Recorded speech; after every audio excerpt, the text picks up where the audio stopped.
북적북적 독설. 안녕하세요. 아름다운 우리 문장, 매력 넘치는 우리 산문을 찾아 떠나는 여행.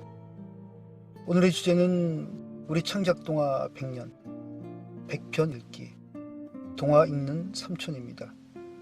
두 번째 만날 작품은 우리나라 어린이 문학 운동의 선구자 소파 방정환 선생님의 동화 작품을 만나는 시간으로 준비했습니다. 방정환님의 1927년 발표작 만년 샤스를 오늘 만나보겠습니다. 만년 샤스. 방정환. 1. 박물, 생물 시간이었다. 이 없는 동물이 무엇인지 아는가? 선생이 두 번씩 거품으로도 손드는 학생이 없더니 별안간 넷 소리를 지르면서 기분 좋게 손을 든 사람이 있었다. 창남인가? 어디 말해봐. 이 없는 동물은 늙은 영감입니다. 예끼 하고 선생은 소리를 질렀다. 온 방한 학생이 깔깔거리고 웃어도 창남이는 태평으로 자리에 앉았다. 수신 도덕 시간이었다. 성냥 한 계피에 불을 잘못하여 한 동리 30여 집이 불에 타 버렸으니 단 성냥 한 계피라도 무섭게 알고 주의해야 하느니라 하고 열심으로 설명해 준 선생이 채 교실 문 밖도 나가기 전에 한 방울씩 떨어진 빗물이 모여 큰 홍수가 되는 것이니 누구든지 콧물 한 방울이라도 무섭게 알고 주위에 흘려야 하느니라 하고 크게 소리친 학생이 있었다. 선생은 그것을 듣고 터져나오는 웃음을 억지로 참고 돌아서서 그게 누구야? 아마 창남이가 또 그랬지? 하고 억지로 눈을 크게 떴다. 모든 학생은 킬킬거리고 웃다가 조용해졌다. 네, 선생님이 안 계신 줄 알고 제가 그랬습니다. 이다음엔 안 그러죠? 하고 병정같이 우뚝 일어서서 말한 것은 창남이었다. 억지로 골렌 얼굴을 지은 선생은 기었고 다시 웃고 말았다. 그래, 아무 말 없이 빙그레 웃고는 그냥 나가버렸다. 하하하하! 학생들은 일시에 손뼉을 치면서 웃어댔다. XS 고등보통학교 고등학교 1년급 1학년 올 초 창남이는 반 중에 제일 인기 좋은 쾌활한 소년이었다. 이름이 창남이요 성이 한가인고로 안창남 괄열고 당시의 유명한 조종사 걸어닫고 시와 같다고 학생들은 모두 그를 보고 비행가 하고 부르는데 사실상 그는 비행가 같이 시원스럽고 유쾌한 성질을 가진 좋은 소년이었다. 모자가 다 헤어졌어도 새 것을 사 쓰지 않고 양복 바지가 헤어져서 궁둥이에 조각조각을 붙이고 다니는 것으로 보면 집안이 구차한 것도 같지만 그렇다고 단 한 번이라도 근심하는 빛이 있거나 남의 것을 부러워하는 눈치도 없었다. 남이 걱정이 있어 얼굴을 찡그릴 때에는 웃은 말을 잘 지어내고 동무들이 곤란한 일이 있을 때에는 좋은 의견도 잘 꺼내 놓는 고로 비행가의 이름은 더욱 높아졌다. 연설을 잘하고 토론을 잘하는 고로 갑조하고 내기를 할 때는 언제든지 창남이 혼자 나아가 이기는 셈이었다. 그러나 그의 집이 정말 가난한지 넉넉한지 아무도 아는 사람이 없었고 가끔 그의 뒤를 쫓아가 보려고도 했으나 모두 중간에서 실패를 하고 말았다. 왜 그런고 하면 그는 날마다 20리 밖에서 학교를 다니는 까닭으로였다. 그는 가끔 다른 우스운 말은 하여도 자기 집안일이나 자기 신상에 관한 이야기는 말하는 법이 없었다. 그것을 보면 입이 무거운 편이었다. 그는 입과 같이 궁둥이가 무거워서 운동틀, 철봉에서는 잘 넘어가지 못하여 늘 체육 선생님께 흉을 잡혔다. 하악한 후에 학생들은 다 돌아간 후에도 혼자 남아 있어서 운동틀에 매어 달려 땀을 흘리면서 혼자 연습을 하고 있는 것을 동무들은 가끔 보았다. 이에 비행가가 하악 후에 혼자 남아서 철봉 연습을 하고 있더라. 땀을 뻘뻘 흘리면서 혼자 애를 쓰더라. 그래, 이제는 좀 넘어가든? 웬걸 한 200번이나 너무 연습하면서 그래도 혼자 못 넘어가더라. 그래, 맨 나중에는 자기가 자기 손으로 그 누덕누덕 기운 궁둥이를 자꾸 때리면서 궁둥이가 무거워 하면서 가더라. 지가 제 궁둥이를 때려? 그러게 괴물이지. 아하하하. 모두 웃었다. 어느 모르든지 창남이는 반중의 이야기거리가 되는 것이었다. 2. 겨울도 겨울, 몹시도 추운 날이었다. 흑흑 부는 이른 아침에 상학종은 치고 공부는 시작되었는데 한 번도 결석한 일이 없는 창남이가 이날은 오지 않았다. 호일세 호이야. 비행가가 결석을 하다니 어제 저녁 그 무서운 바람에 어디로 날아간 게지. 남이 병이 났나 보다. 갑자기 든 게지. 이놈아 능청스럽게 아는 체 마라. 1학년 을조는 창남이 소문으로 소곤소곤 야단이었다. 첫째 시간이 반이나 넘어갔을 때 교실 문이 덜컥 열리면서 창남이가 얼굴이 새빨개 가지고 들어섰다. 학생과 선생은 반가워하면서 웃었다. 그리고 그들은 창남이가 신고 섰는 구두를 보고 더욱 크게 웃었다. 그의 오른편 구두는 헝겊으로 싸매고 또 새끼로 감아매고 그 위에 손수건으로 싸매고 하여 퉁퉁하기 짝이 없었다.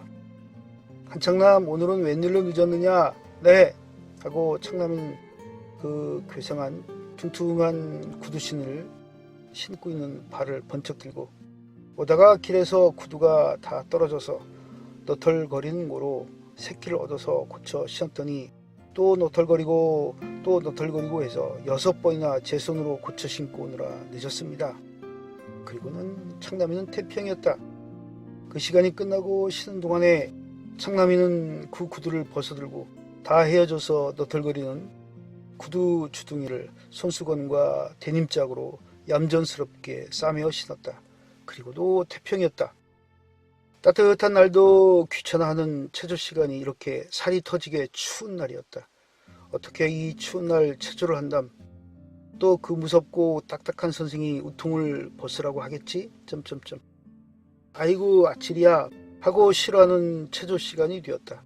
원래 군인으로 다니던 성질이라 뚝뚝하고 용서성 없는 체조 선생이 호령을 하다가 그 괴상스런 창남이의 구두를 보았다.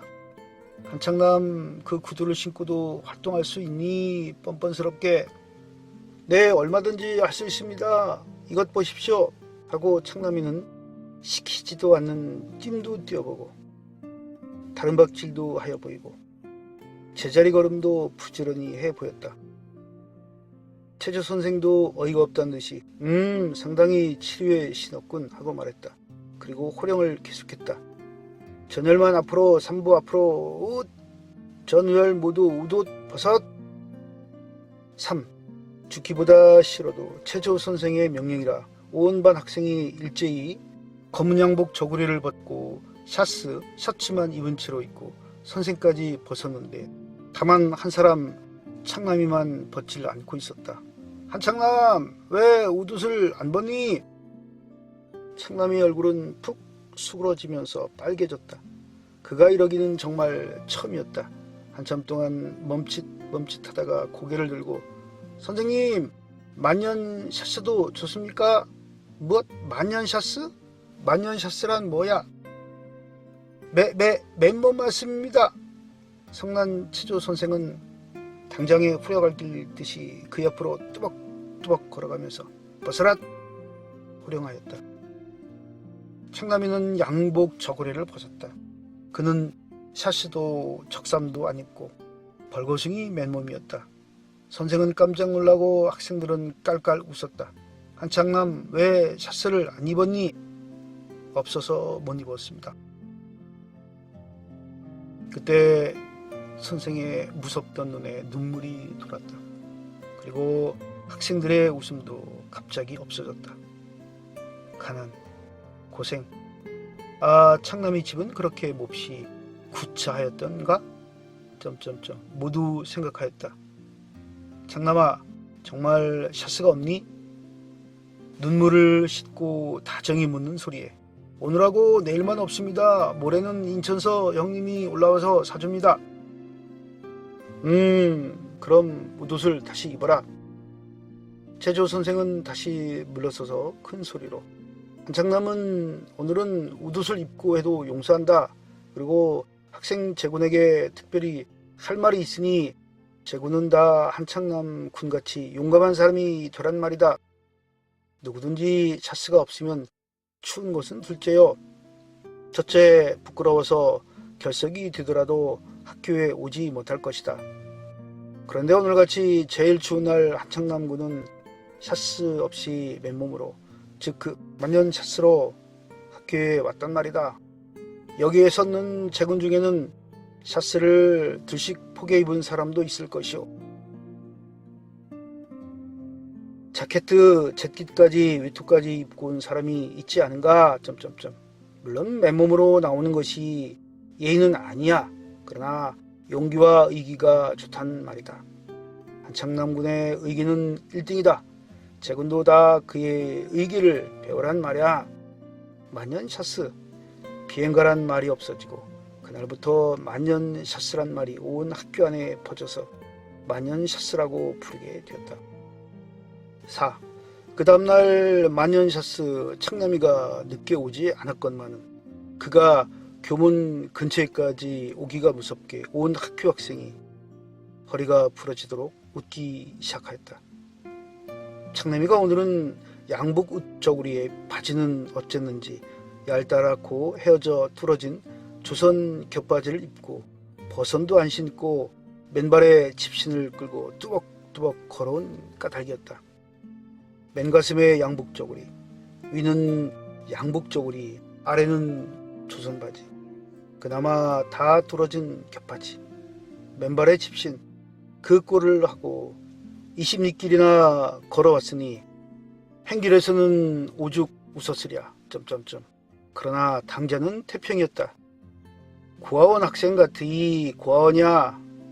밥 얻어먹으러 다니는 아이 같구나. 고들 떠드는 학생들 틈을 헤치고 최조 선생이 무슨 일인가 하고 들여다보니까 창남이의 그 꼴이라 하도 놀랐다. 너는 양복바지를 어찌했니?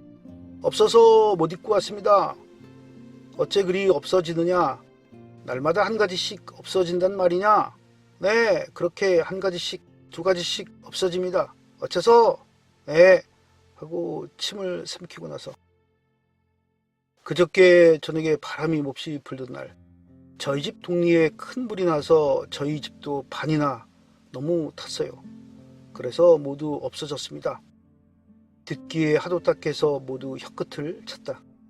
그렇지만 양복바지는 어저께도 입고 있지 않았니?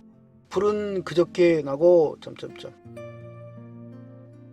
저희 집은 반만이라도 타서 세간을 건졌지만 이웃집이 10여 호나 다 타버린 거로 동리가 야단들이어요.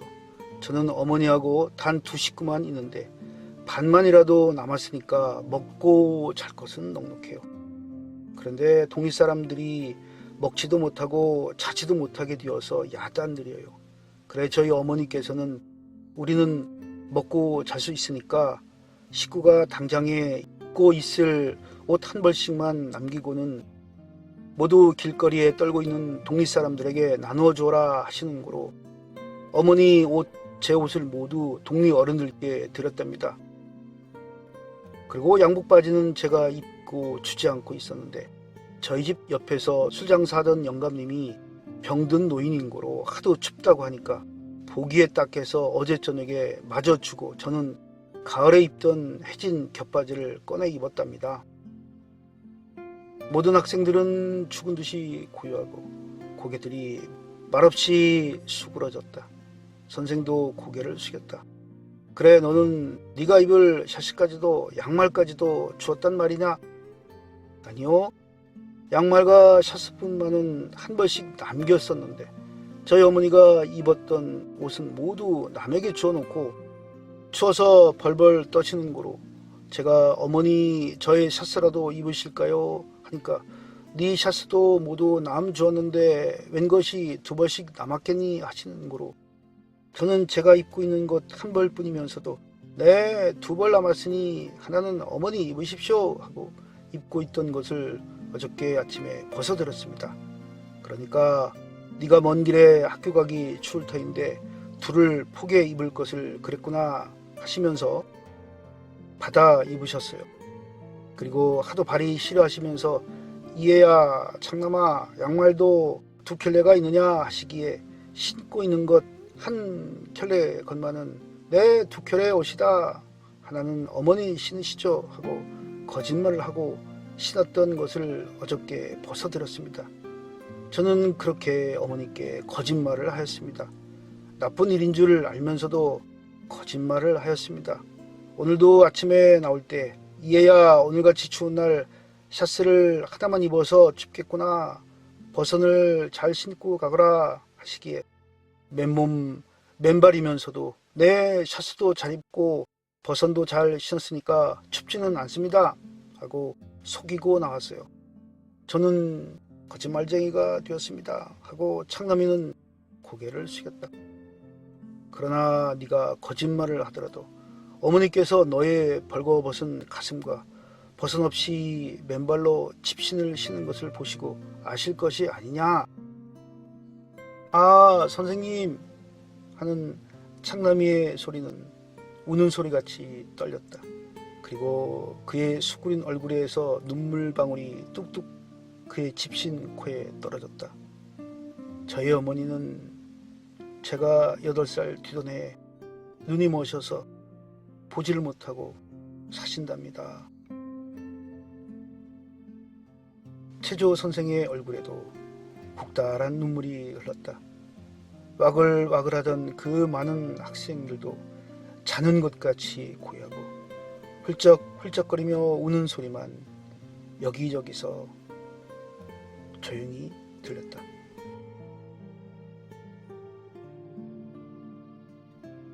네, 오랜만에 다시 읽어보는 방정환 선생님의 만년 샤스라는 글입니다.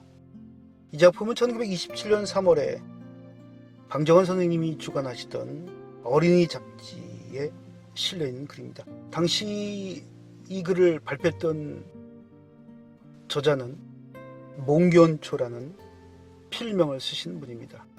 나중에 방정환 선생님이라는 것을 알게 됐죠. 많은 분들이 이 글을 평가할 때 이런 평가를 쓰십니다. 유쾌하고 호방한 기질의 매력적인 캐릭터를 창출한 작품이다. 이렇게 평가를 하고 있습니다. 이 글을 쓰신 방정환 선생님은